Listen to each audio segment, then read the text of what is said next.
Hello, everyone, and welcome back to another episode of the Big D podcast on Spunky Spectrum Sports on YouTube.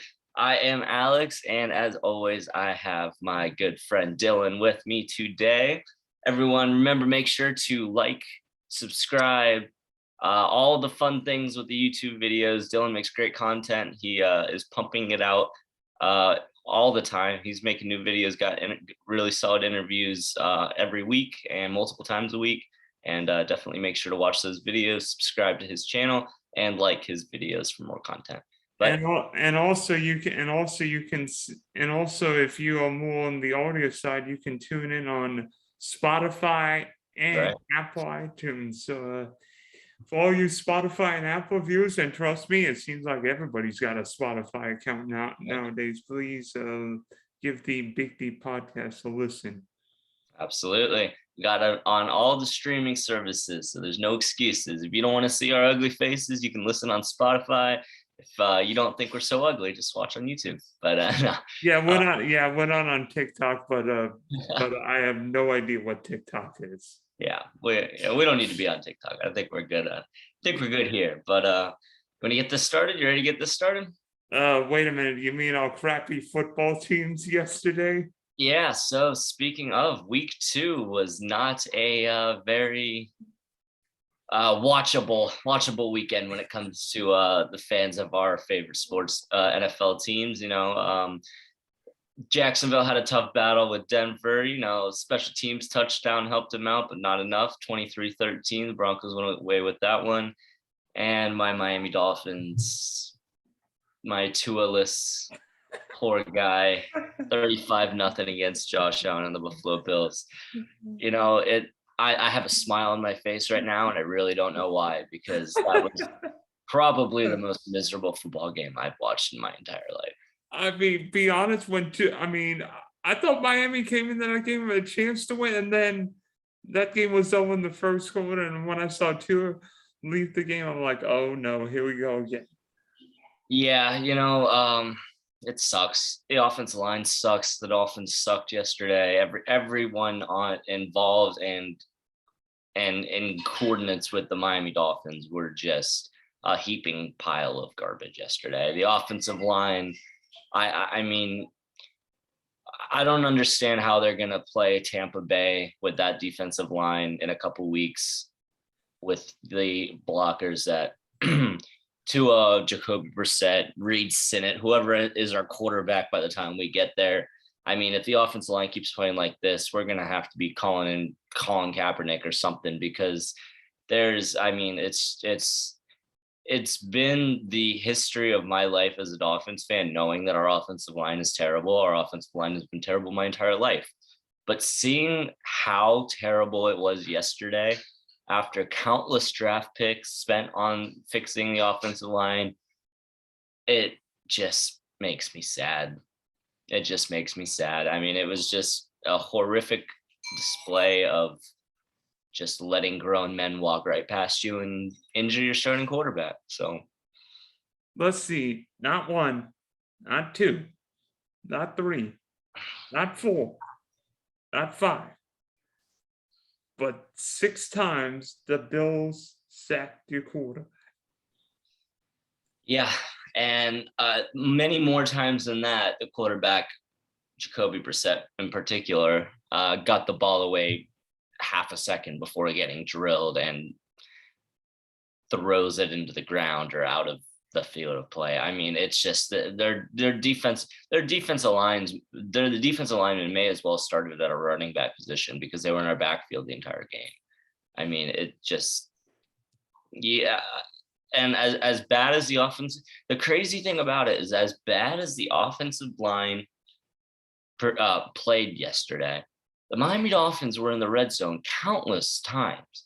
They were in field goal range on numerous drives. The Dolphins defense, I mean, you look at a game that says 35-0. Obviously, the offense didn't do anything, but you think 35 points, defense couldn't have played that well either. The Dolphins defense played fine yesterday.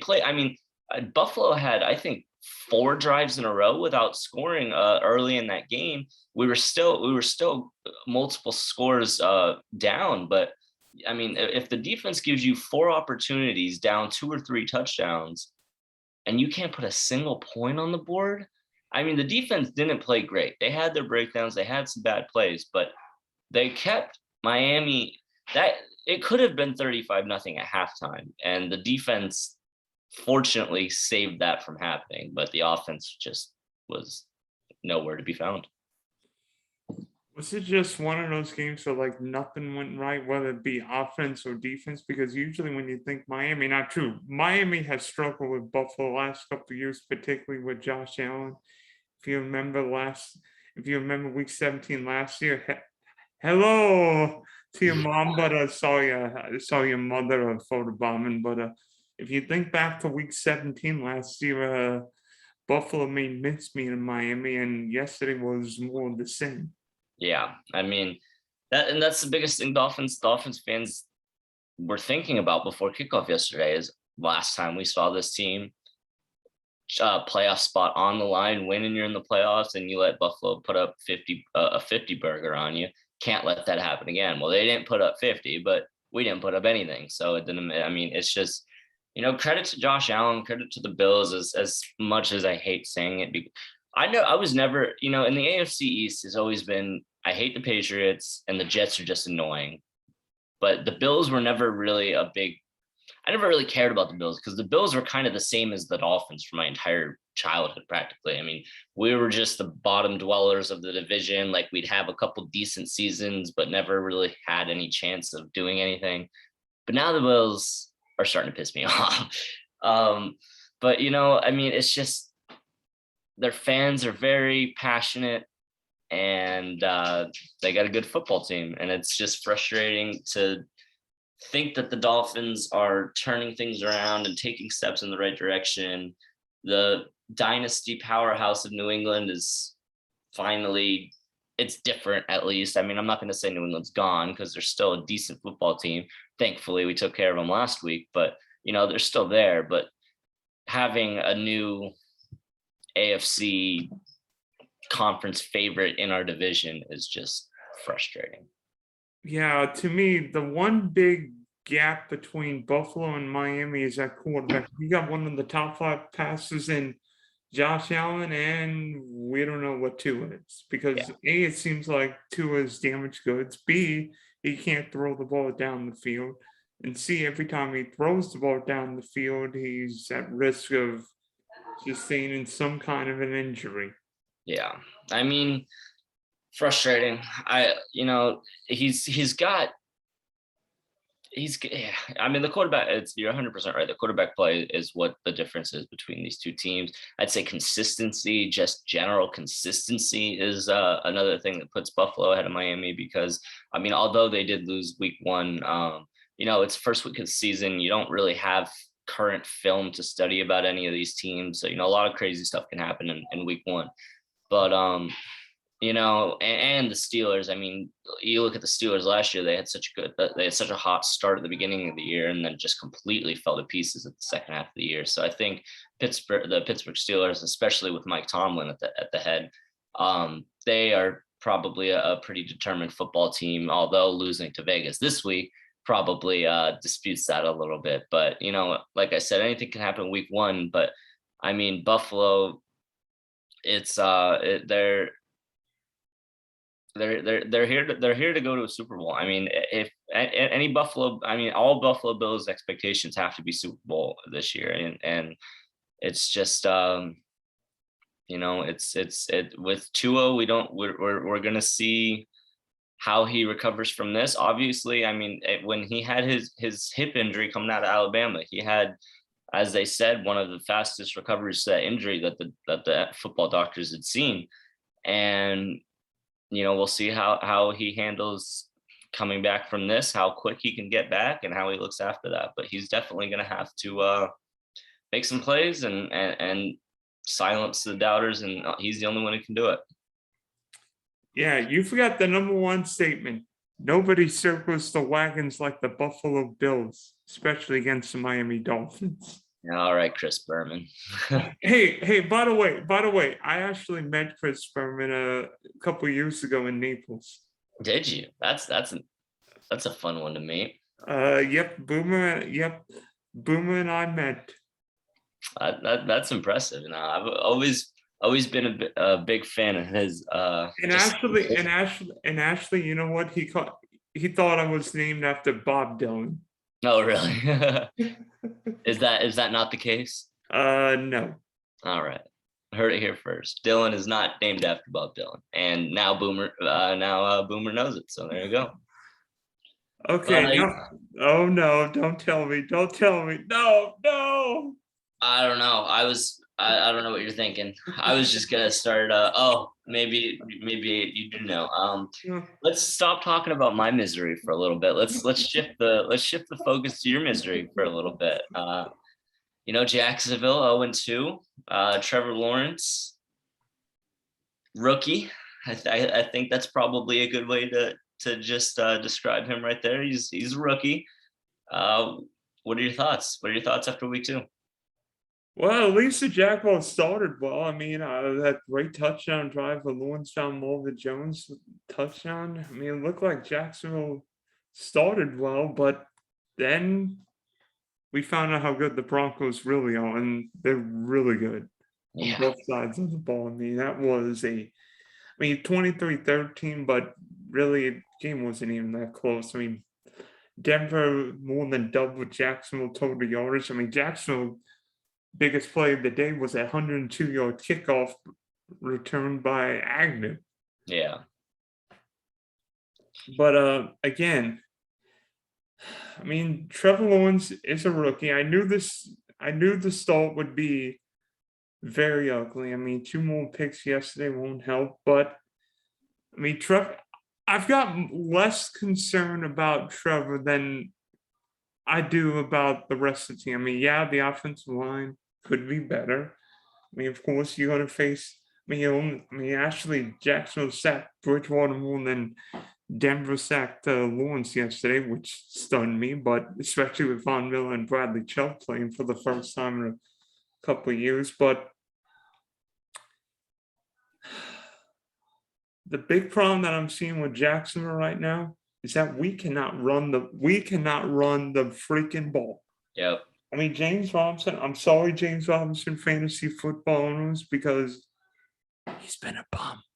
Yeah, it's true. I'm one of those James Robinson fantasy owners, and I benched him this week. After that terrible week 1 performance against Houston, I mean, I just have a constant vision of Trevor Lawrence dumping it off to him on a swing route at the very near the end of that game, and the ball just tipping right off his fingertips and falling to the ground. And that vision, as I was setting my fantasy lineup this week, that vision just kept rolling in my head and rolling in my head and rolling in my head.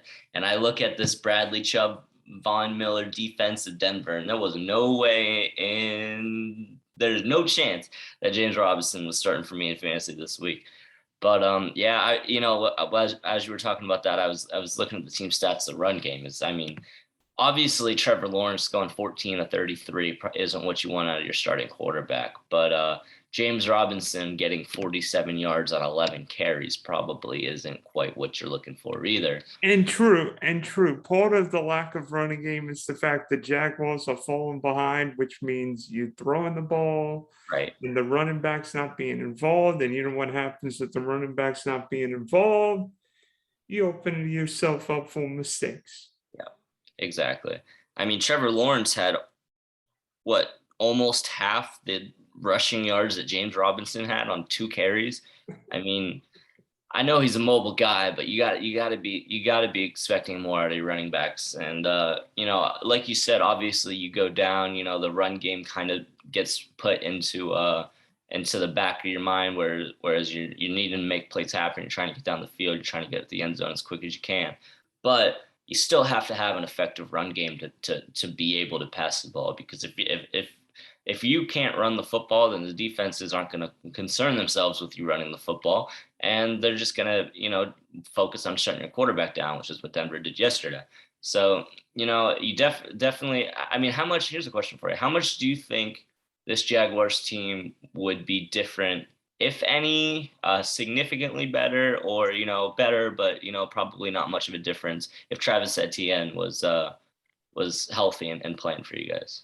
I think the biggest difference would be a somewhat capable offensive line, but then again, I knew offensive line was one of our the offensive line was one of our main issues, and my fears have been justified the first 2 weeks. Yeah, trust me. Thankfully, we don't play Denver again. Yeah, yeah, there you go. I mean, unfortunately, we still have to play Buffalo again, but in Buffalo. But it's crazy how you can build these teams. I mean, you can have such good teams. You can have such good skill players, tight ends, receivers, running backs, even quarterback. But if that offensive line is suspect at best, I mean, look at the Chiefs. A perfect example. Just look at the Chiefs in the Super Bowl last year. I mean, that's one of the most powerhouse, full arsenal offenses that the NFL maybe has ever seen. And you have a couple problems with your offensive line leading up to that Super Bowl. Tampa was in their backfield the entire game, just like Buffalo was in Miami yesterday. Patrick Mahomes is running for his life the entire football game, and you lose the Super Bowl. So it's crazy how, obviously when you think of like the sexy guys in football, you're thinking the receivers, the running backs, the fantasy guys, the guys that are getting you points on your fantasy team. But man, that offensive line is crucial. And I think fans of both of our teams are very unfortunately aware of that. And we're kind of living it through the first 2 weeks of the season. Yeah, But where are the big uglies to protect our quarterbacks? yeah, I know. It's a position that isn't glamorous. It's dirty. It's the trenches, but those are the guys who are winning you football games at the end of the day, and those are definitely the guys who are losing you football games at the end of the day. Yeah, that's a Colts offensive lineman Quentin Nelson on line one. I'm kidding. All right, Adam Schefter. Sorry, you got some news breaking live on air or something. No. But let's start talking about some other teams so we can maybe feel better about ourselves or worse about ourselves, depending on what we're talking about. But good, bad, and ugly of week 2. I want to hear it. What do you got for me? Well, good. How about Kyler Murray dazzling everybody again? I mean, Kyler Murray's like a pinball. He's like, with a throw and a running ball. Kyler Murray's must see television. I don't care if he's in Glendale, Arizona. Kyler Murray is must see television. You don't know where he'll go. The defense doesn't know where he goes. In fact, Kyler probably doesn't even know where he goes. I mean, that was a fun game yesterday. And Kyler Murray made it better.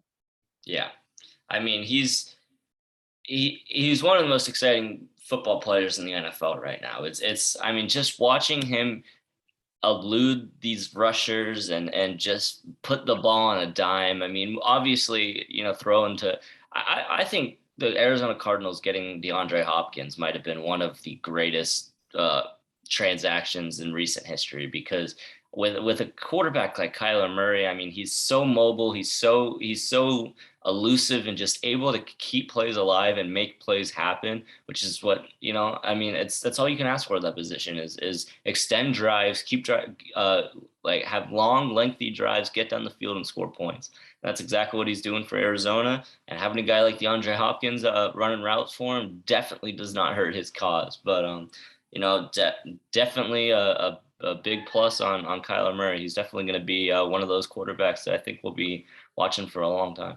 And then how about a running back? Well, I don't care if it's a 16-game season, 17-game season, 18, whatever long season. Derrick Henry has got like 3 or 4 of those games where he literally carries the Titans. Yeah. You see what Derrick Henry did yesterday in Seattle? Yep. 35 carries, 182 yards, 3 touchdowns, and 6 receptions for 55 yards. If you lost with Derrick Henry yesterday, I apologize. Yeah, I mean, those are video game numbers. That's Bo Jackson technical numbers. I mean, it's just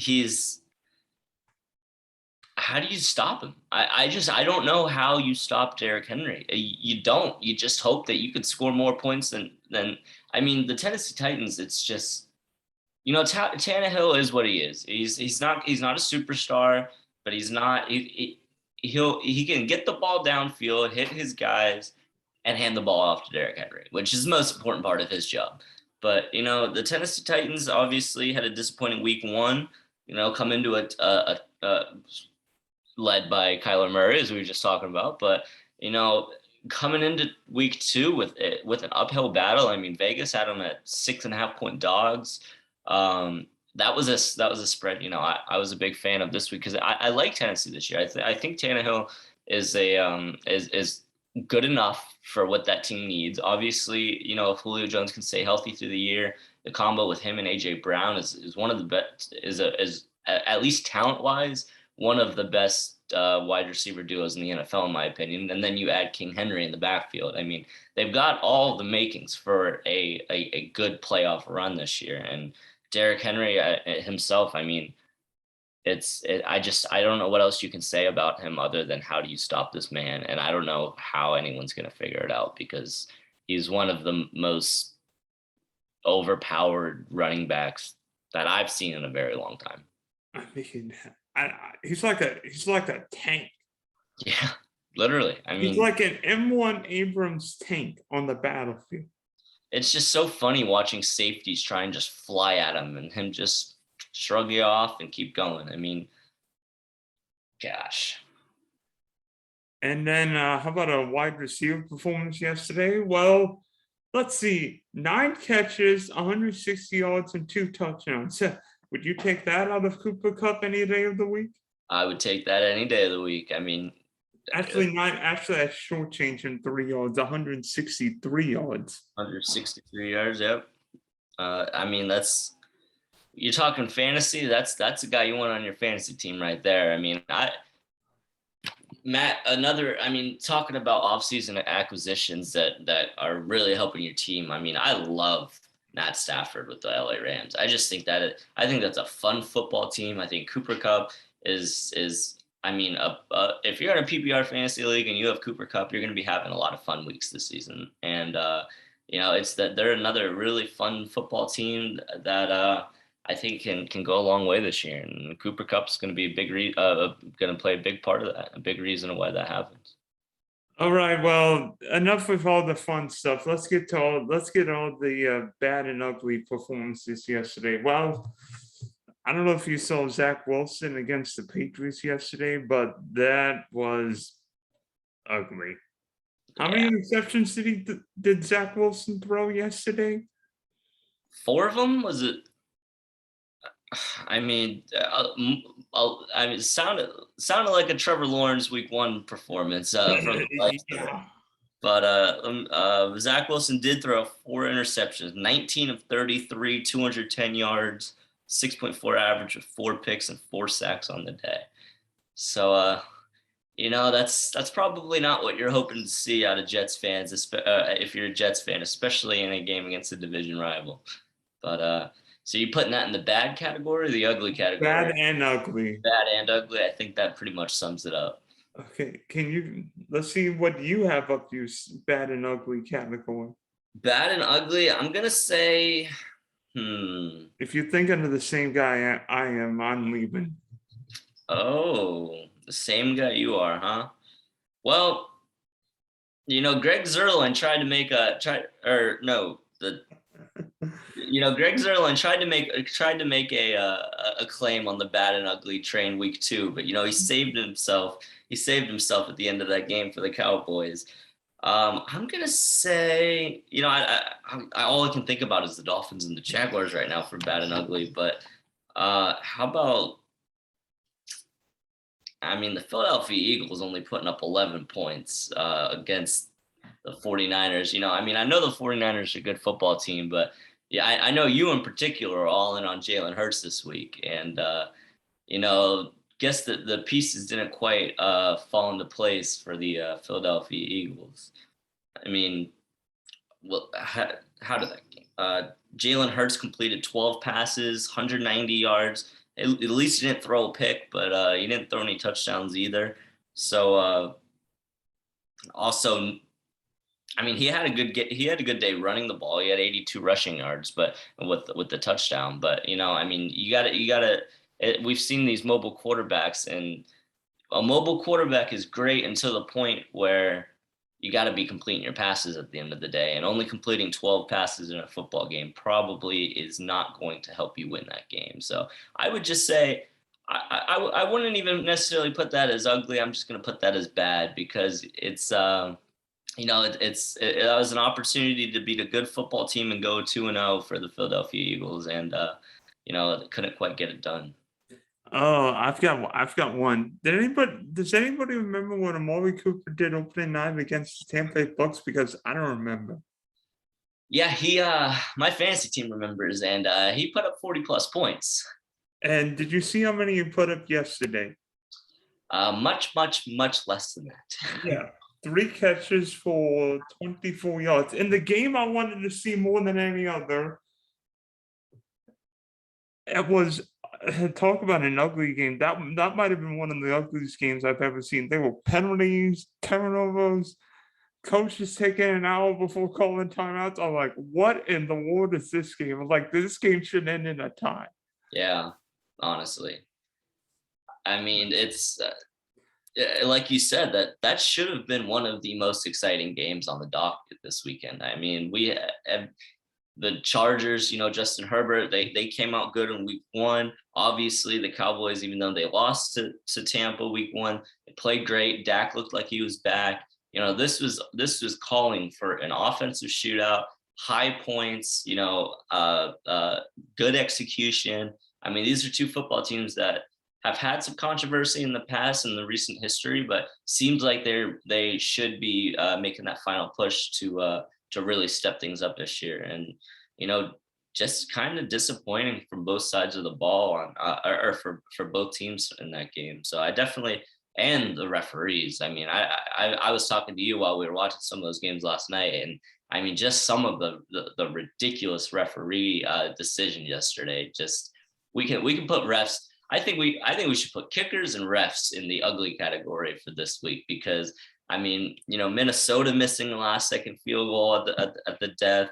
I feel like kickers are really struggling this year, and the referees. I mean, this has got to be one of the biggest disasters of it just seems like the refereeing gets worse. It's really disappointing about how big of a role these referees play in these games, because they should not be playing this big of a role. I mean, they're there to facilitate the game. They're there to make sure things go smoothly, but it just seems like all they're doing is ruining it. It's just upsetting to see, honestly. I'm like every time somebody makes a play, I'm wondering, wait a minute, where's the flag? Like every special teams play, like every big special teams play, there's usually a flag right behind it. Yeah. I mean, special teams plays coming back. You can't have a nice 15-yard run, get up and spin the football anymore without getting a 15-yard taunting penalty. I mean, just the taunting, the some of these spots I've seen. I don't know if you've seen. I mean, I see these players clearly half a foot short of a first down. I mean, elbow down with the ball in his back arm, and some of these spots are getting first downs without the chains even coming out. And I think one of the worst parts about the referees this year is this roughing the passer. I mean, it's like, oh yeah, you've got a defensive lineman or a blitzing linebacker running full speed at a quarterback. He gets there half a second after they throw the ball. Where is that guy supposed to go? I mean, how is he supposed to contort his body to where he doesn't touch the quarterback when he's sprinting full speed at him, trying to knock him over? I mean, and then and then half the time they get these completions and they add 15 yards on top of it. I mean, it's just, something's got to be done to make this go smoother, because it's the amount of power that these refs have had, and it's just getting worse. And with this technology, I mean, it should be getting better, but it's not. It's really ugly. It's really ugly. How about put a microchip on the ball, so then we can see did set ball cross set line, and if the ball crossed that line, then it's first down. If not, whatever. I mean, soccer did it with via. I mean, the referees in soccer wear watches, and that watch will buzz if the ball goes fully over the line. I mean, it's simple technology that we have. It's just a matter of, and I was against it for a while. I was, especially like the microchip in the football, and like having like first downs like scientific and down to technology, because I was kind of on the train as far as like, you don't want to make the game too complicated. You kind of you want the natural feel of a football game. But I mean, with referees having this much power and having these many problems, it's starting to get to the point where I think we might need to go other directions, and maybe up step up the technological just usage in football. Take advantage of it, because if the refs aren't getting these things right, we may as well get computers to do it right. How about robot microchips in footballs nowadays? Yeah. I mean, as the rough and the passer plays go and stuff like that, I mean, we just got to train these refs. I mean, I know it's a high stress. I mean, you've got a couple seconds to think about throwing that flag, but this is the NFL. We're talking about professionals here. These guys are making millions. These football players are making millions and millions of dollars. And if you have the right and the privilege, or if you have the privilege to be refereeing these games at the highest level in the world, I mean, the standards have to be high, and they're not. Yeah, so on to week 3 now, and thankfully you don't play the Bills this week, but you do play the 2-0 Vegas Raiders. So obviously last year, week 16, you won there. Question will be whether Tua's ribs are ready to rumble. I mean, can Miami end Vegas's hot stove? Yeah, that's the question. Tua, Flores said in his presser today, he's in a lot of pain still. He quoted as saying he's day to day. I don't know. I don't think we're gonna know until the week goes by, and right around that Thursday, Friday mark, how he's feeling. And Flores said putting him in a flak jacket is something that they're discussing, something that is a potential option for them. But it's really just time. We just need time to see how he heals, how he's feeling. If they got to shoot him up before the game, if he feels like he's physically ready, just in some pain, you got to get him some painkillers before the game, so be it. But it is promising that it's not a more severe injury. I hope he's good to go. Obviously, I think we have a better chance to win any football game with Tua than with Jacoby Brissett.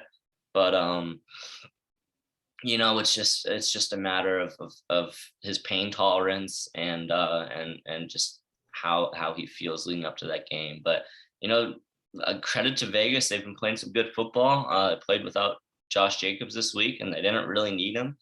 And it's credit to them. They're playing some good football, and I thought this would be definitely a winnable game for Miami. I still think it's a winnable game.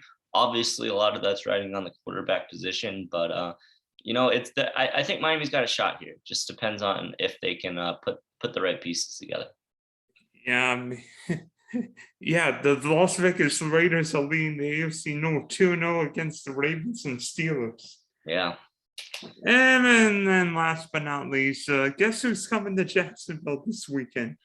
Maybe a guy that we've been talking about quite a bit on this show, Mr. Kyler Murray. Oh gosh. Oh no. What does your defense have in store for him? You think you just were more nervous about how much you're gonna lose by, or I'm wondering how many lineups I can get Kyler Murray, DFS lineups I can get Kyler Murray in, because I'm seeing the writing on the wall. Yeah. I mean, if you couldn't beat Houston, don't give you much of a shot this week against Arizona. Oh, by the way, DeAndre Hopkins used to always annoy us in the AFC stuff. Now he's coming back with Kyler Murray. Yikes! Yeah. that's definitely not a position you want to be as a Jaguars fan this week. But I mean, that's why they play the games. You've got 53 players to put out there, and hopefully they play a little bit better than they have in the first 2 weeks. But Can we get definitely, 50? Can we get 52 more Chandler Jones to stop Kyler Murray this weekend? yeah, that'd be nice, huh? I'm hammering the spread for Arizona this week for sure. Oh, come on, man. I, Come on, man. hey, I can't put my friends' feelings in mind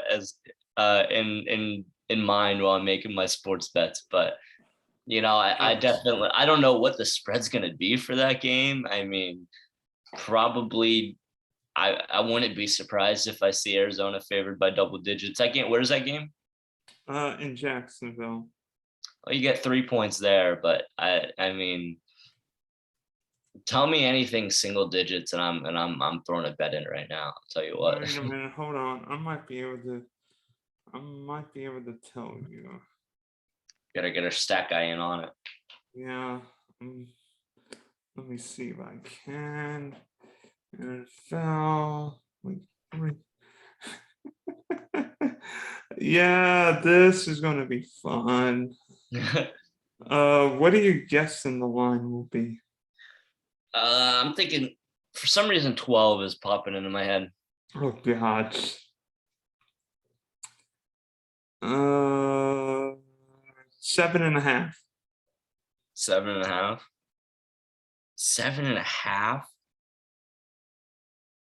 That's the lock of the week right there. I'm sorry, Dylan, but I mean, I've got to say, I mean, Arizona 7. I think that's a lock. Some of these lines are really hard, if you ask me. Yeah, I'm looking through them on the NFL or ESPN app. Like right Carolina's 7.5 point over Houston. I think Carolina could win that game. Baltimore's the 9-point favorite of Detroit. Yeah. Kansas City 6.5 of the Chargers. Buffalo -9 on Washington. And then the Raiders are a 4-point favorite on Miami. Yeah. Yeah, definitely. New England 3 points on New Orleans. So that's I am smashing New England. yeah. I am smashing New England this weekend. I think they will. Here's an interesting one. How about the Rams -1 on Tampa? What's the over-under of that game? That's a good question. I'm not sure. I just see the line. What's the over-under? I don't know. I just see LA Rams -1.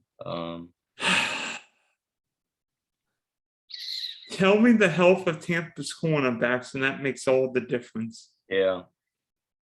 Over under 54.5. I think I would still take the over. Yeah. I think so too. I'm leading Rams, but I don't know about Tampa's corners. Yeah, that's definitely something that we'll have to keep an eye on as the week goes by. But we definitely have some good games of football in this upcoming weekend, and some interesting bets if you want to throw some down on this weekend too. So Thanks for hopping on, Alex, and we'll see you next week. all right, thanks for having me, Dylan. Pleasure as always.